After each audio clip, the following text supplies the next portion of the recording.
I turn to my right, and I see from Bleacher Report, the senior NBA reporter, man who spent many, many years with the New York Times here in this town. Good to see you. Howard Beck, what's going on?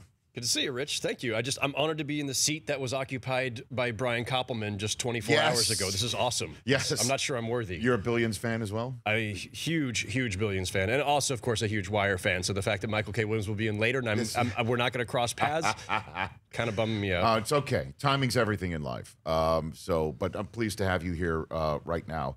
Your piece in Bleacher Report was thought-provoking, to say the least. It gave voice to what I have been thinking for quite some time, and a lot of people are not really talking about, is that anybody who wants to sign a free agent contract and play basketball in Los Angeles or New York City have much better options than the standard bearer teams of those towns in the Lakers and the Knicks when you've got the Clippers and the Nets.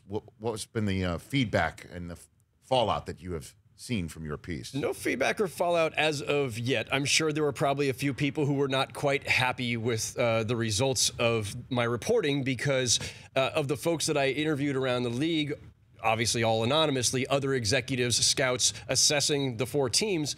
The Nets and Clippers rated out very highly. People really have high regard for what those two teams are building right now, Rich, and for good reason, right? They're winning. The Clippers are in the playoffs. The Nets still have a shot. They've got great front offices, coaching, ownership is all stable. And the Knicks and Lakers, yeah, they're the glamour teams. They're the institutional icons, but they both have some issues and some dysfunction in recent years that they've been dealing with, and the Knicks for a long time.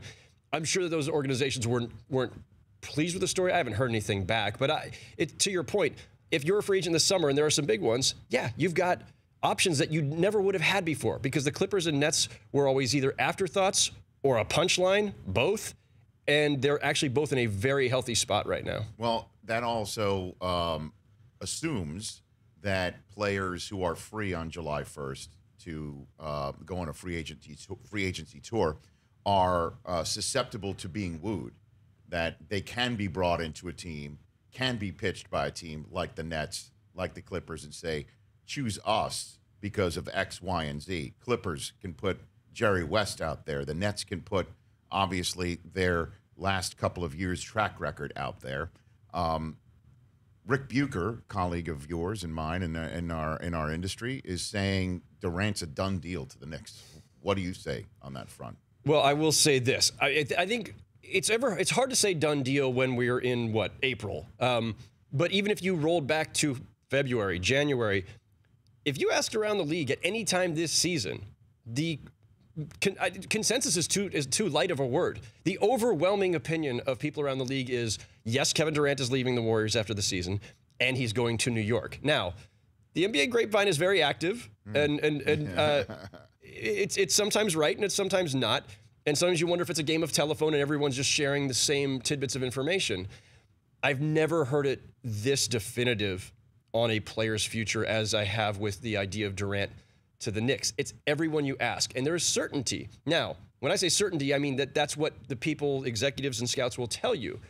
But nobody really knows, of course. Even Kevin Durant probably doesn't know. And if you ask folks who were around him during his final year in Oklahoma, he wavered throughout that season and after that season in making his decision to leave there to go to Golden State in the first place. So we're not talking about the most reliable narrator in Kevin Durant. So even if he or people associated with him have indicated that that's what he wants to do, there's a lot of time for that to change. I would agree. I mean, why wouldn't he stay put? Why wouldn't he? That's a great question. You know, and the answer every time I say that is, well, legacy. Well, he joined a team that had already won a championship and did put it into a different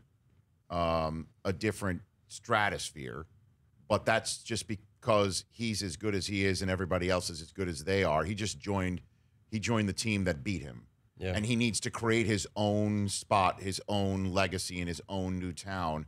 And I'm like, well, why doesn't he just christen the new beautiful arena that they're going to have in San Francisco? The rest of the team might change. He's still there. He's the one who's won the MVPs of the NBA Finals. Why can't his legacy just be what he's done, continued on? It's funny, if you go back through NBA history and you talk about all-time greats and the championships they won, whether it was the 11 rings that the Celtics won back in the 60s or, the Lakers Showtime teams of the 80s, the Bulls in the 90s, any of them, you never talk about how those players got there, what their decisions were in the course of you just know that they have rings. You just know when you flip through the annals or you're scrolling on Twitter. Right. Oh, yeah, that guy's got 4 rings, 5 rings. He's in the Hall of Fame. The details don't matter. The details fade away. So if Durant is so concerned with legacy and how he's going to be perceived in relation to that Warriors dynasty, that's silly, really. If the idea is to win at the highest level as much as you can in the years that you have available to you, grab as many rings as you can. Damn straight. There's no reason he should leave. And I mean, last night in the game in Los Angeles, I don't know if you saw the highlight from last night, Chris. I saw him talking to LeBron. I mean, well, and I, we hit that at the top of the show as well about the talking to LeBron.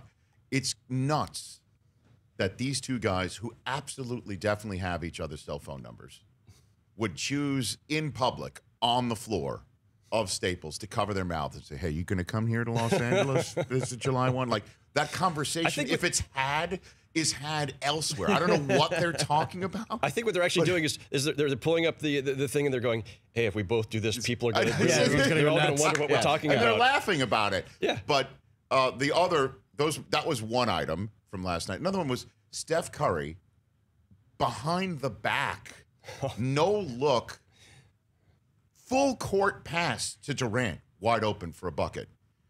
Good luck finding that somewhere else. That guy can also shoot threes, and that guy is also an MVP caliber player and human being. Like, good luck with that. Coming to the Knicks, even if Kyrie comes, that's still not as likely as anywhere else for him to find. Probably not. And this is the thing. We have always assumed, Rich, as fans of the game, as media who cover the game, that it's always all about winning, or we play into that a lot. We really know better, or we all should know better by now. It's never just about the championships and the winning. It can be about the money, of course. It can be about ego. It can be about branding and your personal brand. It can be about business opportunities off the court. It can be about a lot of different things. And just as a lot of people believe that LeBron went to the Lakers for reasons other than championships, other than basketball and winning at the highest level, people believe that if Durant ends up with the Knicks, it has nothing to do with trying to contend, because how could it? The Knicks haven't done anything in a very long time, and they have been a model of dysfunction for a very long time. And we could get into this, but I also think that if he comes to the Knicks, I don't know where they're actually going to be. We push that one to the side for a second. But the fact is, if he comes to New York, it has to be because of things that are not basketball, because if it was just about basketball and winning at the highest level, you would stay with the Warriors, or you could play with LeBron with the Lakers. Or you could go to the Nets. You could go to the Nets or Clippers, two teams that are much further along in their development and have a supporting cast ready there. And both the Clippers and Nets, if they want to, can create a second max slot. Now, you end up losing some of those players who have been playing so well this year, but you'd still have a good core left around you. Whereas with the Knicks, there's just nothing there right now. There's some maybe future promise with some young guys, but there's nothing you can say, I can definitely win something with that guy. Howard Beck here on the Rich Eisen Show. Let me throw the bone to Knicks fans as well as the front office that might not be very pleased with your piece, and anybody who's heard me talk about James Dolan on this show. And I will not go down a wormhole, the Dolan wormhole guys, okay? Zion comes. We'll know that before July 1st. Yeah.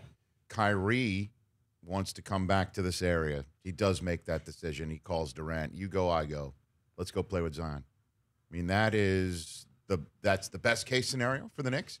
And Fizdale is an excellent coach. I really like him. Why isn't that in the realm of possibility? That seems to me like a really realistic scenario here. That's in the realm of possibility. And if they got the dream scenario, KD, Kyrie, Zion, they're in a very good place. And the potential for that team to then be a contender in the East, I say, is strong. I would not say it's automatic. This town would go crazy. So here I'm going to... In the middle of July, I mean, for sure. A few caveats on this. One, not everybody believes Zion is destined for stardom in the NBA. Destined for something really good and impactful, yes. Come on, really? Not everybody. It's not a certainty. It's not a certainty. We'll see. We'll see. He's a freak of nature. I know, but we do this sometimes. We crown guys a little ahead. Andrew Wiggins was supposed to change the world, be the next LeBron. Andrew Wiggins is not good. So Yes. This is not to cast a doubt on Zion at all. This is just to say that this is just my general caution as a reporter. Yes. Let's not get ahead of ourselves. But if they got the draft rights to Zion, if they got the top pick in the draft, that also gives the ability to make a trade for maybe Anthony Davis or somebody else out there who's available, because this is the second caveat. Youth doesn't win in the NBA.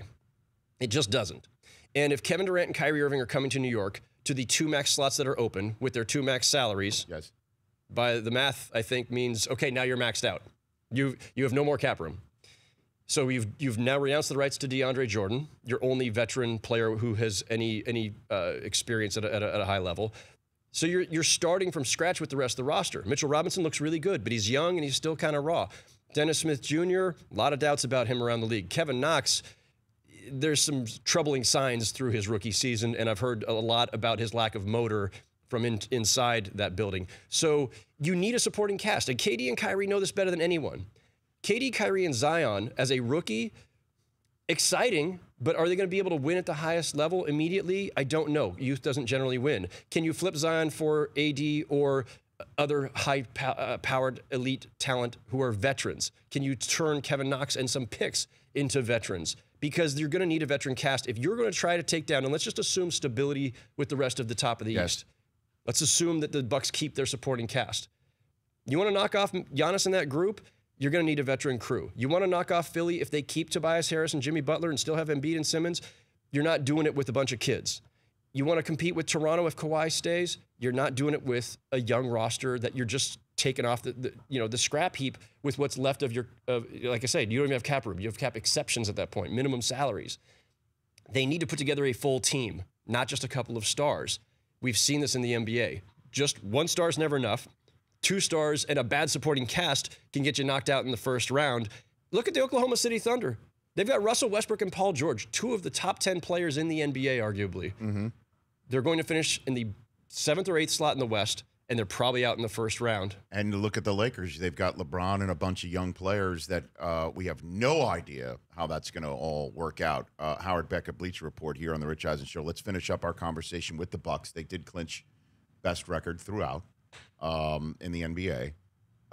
So how viable are they as an Eastern Conference champion that can go West and dethrone the Warriors? How realistic is that?